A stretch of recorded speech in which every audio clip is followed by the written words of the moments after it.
Blister! Give me the freaking blister!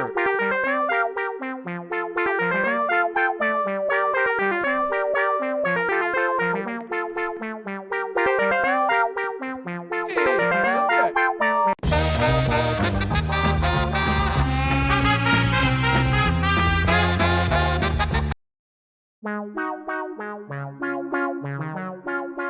come back! Blister! Give me the freaking blister!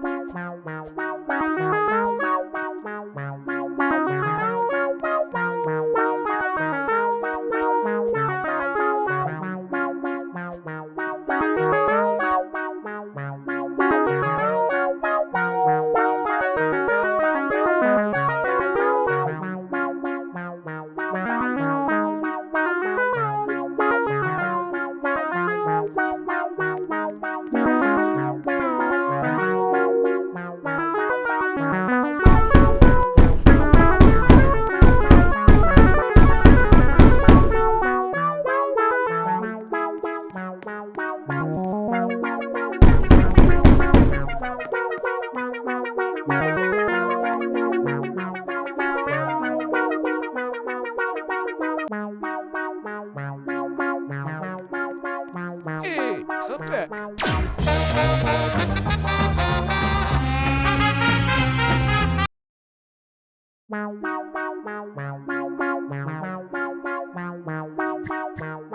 The blister! Give me the freaking blister!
Hello?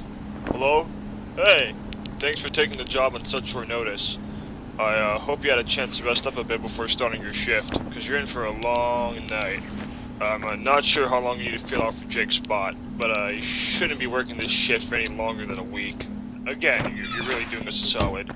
And I know this is the last thing you want to listen to right now, but I am sort of legally obligated to read you some stuff the company sent me. There are some important instructions from the higher-ups here too, though, so you really should listen to this. So don't worry, I'll try to keep it brief. Greetings, new employee, and welcome to your first night shift at Non-Player Cooperative state-of-the-art containment facility. Opened on February 26, 2018, during our early operational years for the purpose of building NPCs, this facility has since been converted to an underground long-term storage bunker. We at Non-Player Cooperative strive to innovate and drive the world of robotics to new heights. In our revolutionary journey for the advance of artificial intelligence, okay, hold on. Let me just paraphrase the rest of this to you. So, basically, the company had a rough start, and a few of the early robots we created weren't up to par, at least not with modern standards. So when we retired them, we stored them down here on the public site. As far as the world is aware, these robots do not exist anymore, and part of your job is to defend that secret. It's written to the NDA you signed, so that means no photography or loop slips, okay? If anything leaks, we'll know who it was. You understand? Now, on the topic of the robots keeping you company, like I said, they're rejects from the early days. I know you're probably wondering why we store them down here instead of just scrapping them or something. And trust me, I wish I knew too. We generally scrap older models. Actually, the 5 in this building aren't the only ones you've ever retired. It's just that the company seems to insist that we don't touch these ones specifically. Whatever, I guess. Again, we don't want any of these things to see the light of day, and we really don't want the light of day to see them. Hence why I'm stressing the secrecy part of all this. All you have to do is check on them, and make sure no one attempts to enter or exit. Sounds simple, right? I mean, honestly, it's a pretty comfortable shift. You have a computer with access to the facility's camera system, a flashlight, and some nice climate control so you don't feel uncomfortable. Is there anything else? Oh! Right, I should mention that the robots in the facility might get up and start walking around during the night. They're harmless, of course. They were just programmed to walk around and talk to people. But I understand if these things walking around in the dark might unsettle or even annoy you. Heaven knows how many employees who previously worked this shift complained for the first 3 days. If they do end up approaching your office and you want them to go away, your flashlight will do the job. If you hear anyone stopping around the entrance, just walk over and light them up. They hesitate to enter a room if someone's in it, so if you know there's one in the hallway, I suggest not entering the back room until you're done with them. They have an issue with flashing lights. I think the technicians say it makes them think they can't path in that direction, or something. There's one exception to that photosensitivity quirk. That's the one in the storage closet next to you. He was programmed to sell chicken nuggets at a stand, and to get more when he's out of stock. So, if for some reason he starts acting up, that means he must have just twitched to knock over his supply. All you have to do is gather them and all should be okay. There are a few more messages I recorded for the next few nights, but I think that covers everything for now. Have a good night.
Hello?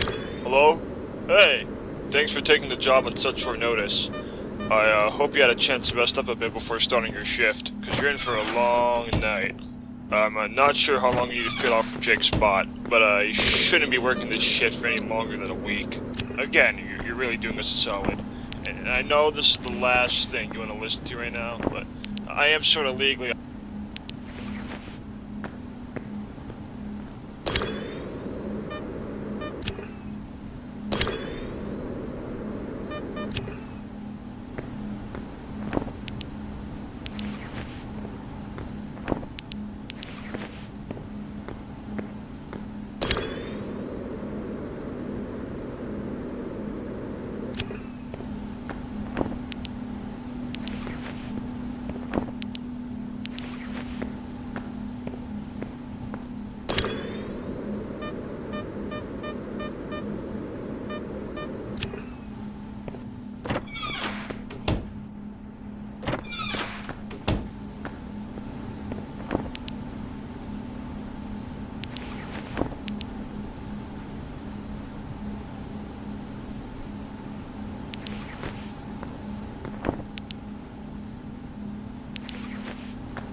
What's up?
Hey,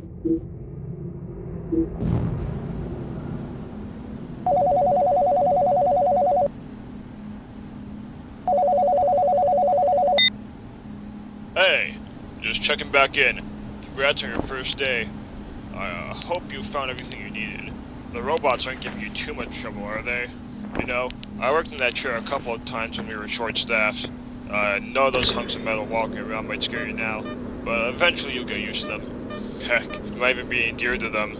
It gets real lonely down there after a few hours. I remember sitting in the back room right now and just talking to one in there. Yeah, maybe should have kept it to myself. That makes me sound crazy. Oh, that reminds me. One of the guys in that building is great at listening. I think he was programmed specifically to hold conversations, but his voice box broke a while ago. From all the time I spent down there, he never really tried to enter my office. It sounds great on but he actually does a lot more troublesome. Carl, I think his name is. He usually just listens out for nearby activity, and while you do technically make noise in there, you actually have two pretty noisy carbon dioxide scrubbers in the facility that are keeping you breathing. If he's left unchecked, he might wander into one of those rooms where they're locked and mess with them. Luckily, there's a solution. I'm sure you've seen the prompt button and maybe even clicked it. What it does is that it plays a loud sound in the room you're looking at. Carl is programmed to respond to certain phrases and listen out for voices, so he'll prioritize the sound that you play and wander over to it. Every so often, if you see him near one of those rooms, just play that prompt in a nearby camera. You can't play too far away from him, or the noise from the scrubbers will drown it out. And he can't really leave the flooring area, so playing the prompts in the main hall would be a waste of time. Well, that's all I got for you now. Good luck.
Hey man, you've been doing great.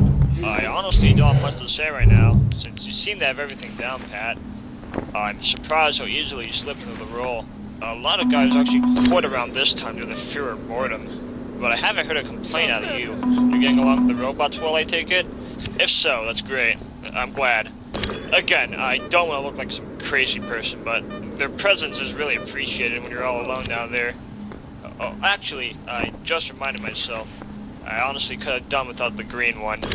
I think his name is Frosty. The other ones wander around randomly, but he always seemed kind of... How do I put this? Dangerous? Oh, to be clear, I don't mean they're in any actual danger, of course. But he tends to like staring through the window. I don't know what it is. Maybe he's like a moth being drawn to the light in your office. But I could never really get friendly with that one. If he gets too close to the window, he might start tapping on the glass or something, which could easily damage it. So I suggest going up to the window every so often and just shining your flashlight through it. If you spot him, just hold your light on his eyes. Remember, they're photosensitive, so I'll make him keep his distance. Otherwise, that's all I've got for you. You're doing great, man. Good night.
Hey, this is probably the last training message I'll leave you.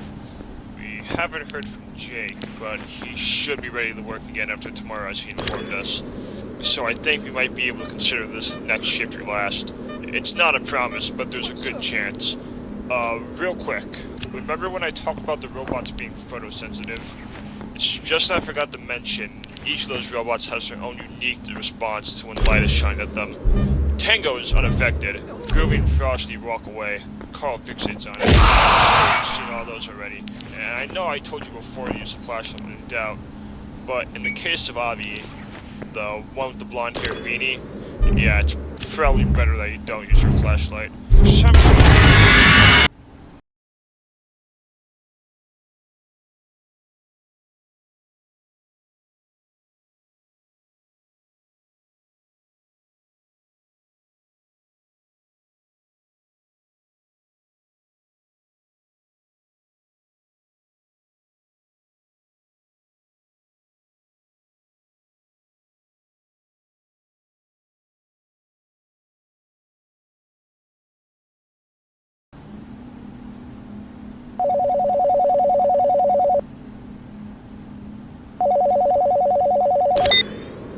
Hey, this is probably the last training message I'll leave you. We haven't heard from Jake, but he should be ready to work again after tomorrow as he informed us. So I think we might be able to consider this next shift your last. It's not a promise, but there's a good chance. Real quick, remember when I talked about the robots being photosensitive? It's just I forgot to mention, each of those robots has their own unique response to when light is shined at them. Tango is unaffected. Groovy and Frosty walk away. Carl fixates on it. I'm sure you've seen all those already. And I know I told you before to use the flashlight when in doubt, but in the case of Avi, the one with the blonde hair and beanie, yeah, it's probably better that you don't use your flashlight. For some reason, she actually moves towards bright lights. So if she's ever in your hallway, I suggest not using your flashlight. Oddly enough, in my experience, she doesn't seem to have any object permanence. So if you hide out of sight, she'll wander in and wander back out. I noticed from the camera footage that these guys have been moving around more often over the week. I'm not sure exactly why that is. But again, if they're giving you trouble, just deal with them as you have before. I have one more message for you tomorrow, as a thank you and goodbye. But until then, that's all I have to say for now. Good night.